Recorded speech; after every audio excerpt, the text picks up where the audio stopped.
In an 8 week class, we're not checking out a marketing plan. We're not writing a marketing plan. We're going to stick to the fundamentals. And in week 5, we're going to be looking at product life cycle and pricing. Two interesting topics.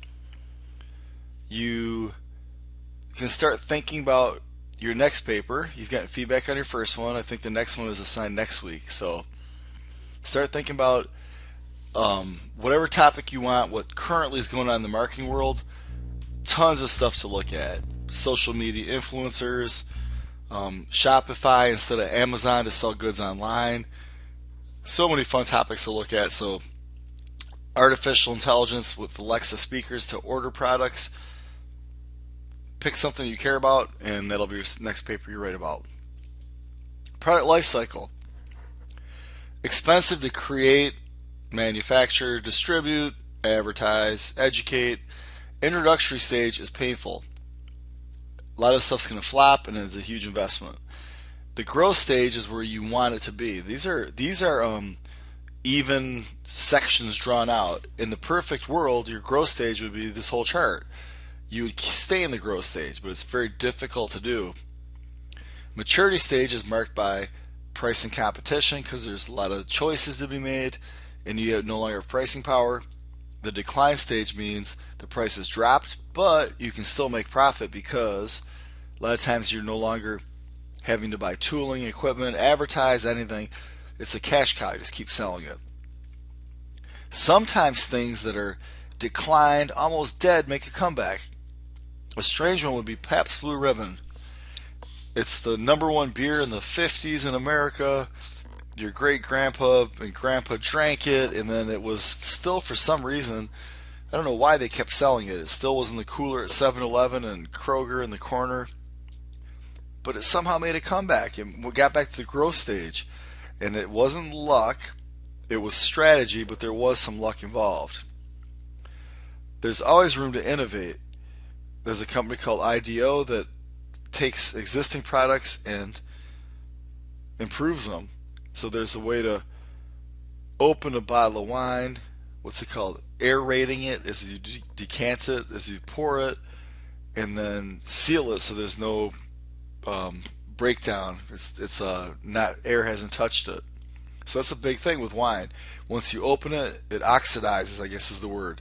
Not with their invention. So there's companies that take existing products and improve them. There's two kinds of pricing, and we want to know the difference between the two. So there's variable pricing and dynamic pricing. Sports are a good example. Variable pricing means we've etched it in stone. Before the Lions season, they're going to charge you more for the game against the Chicago Bears than the Cardinals, Phoenix Cardinals, Arizona Cardinals. The Bears are a hotter ticket, so those are going to be $150. The Arizona Cardinals might be $119. That's variable pricing, but that's set. You know what it is, and that's it. Dynamic pricing, like the word dynamic indicates, changes. That's Uber. Friday night, you and I are coming out of a concert or a restaurant or a sporting event. That's going to cost considerably more than a Wednesday afternoon. And if you think about it, it's kind of always gone on. In a variable context, if you went to a matinee, it was $4. Friday night was $10.99. So there's a lot going on with pricing, and Uber's a good one to look at because not only do they do dynamic pricing, they do surge pricing. So it could even spike even more if it's 2 a.m. on a Saturday night that happens to be New Year's Eve. Another local person influenced pricing was Kid Rock. He's one of the first people I saw for selling entertainment products really recognize that the printer ink model might be the way to go. $20 concert tickets.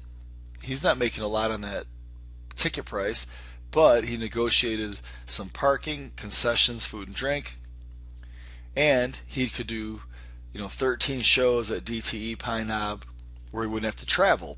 That's an expense. You see it all the time at Vegas now, whether it's Celine Dion or I forgot what rock band. Someone else set up shop they're going to be at Vegas for some heavy metal band. Not important, but if you do shows at Vegas for 6 months or a year, you save money. You're not moving equipment around. So there's different ways to price it. And Kid Rock also realized I don't want to go on iTunes right away. If I go on iTunes, people will buy one song for 99 cents back then, and I'll get 10 cents for it. Instead, I'll go to Best Buy and Walmart, and I'll sell my CD for $9.99, which was a cheap price. But I'll get $1 instead of 10 cents because people only want one song off it. So he's been good with pricing. Pricing can be a PR tool. This restaurant closed in Dearborn, but Panera Cares was a name your own price or free, pay what you want for items, and it went to charity. Video games have really changed it. Clash of Clans, Fortnite, those are free games. My kids play Brawl Stars. Those are free games, but they're freemium, meaning you pay for upgrades. Free is a really interesting marketing tool.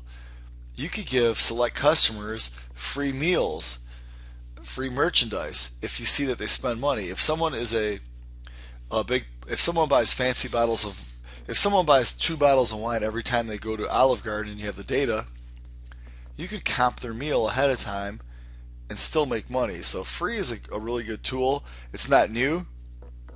Years ago, Gillette said when you turn 18, we're going to mail you a beautiful metal razor, and you're going to need refills, so we're creating a customer. Printer ink has always been that way. There's printers for $40, $80, $100, real good printers. They want you to do that.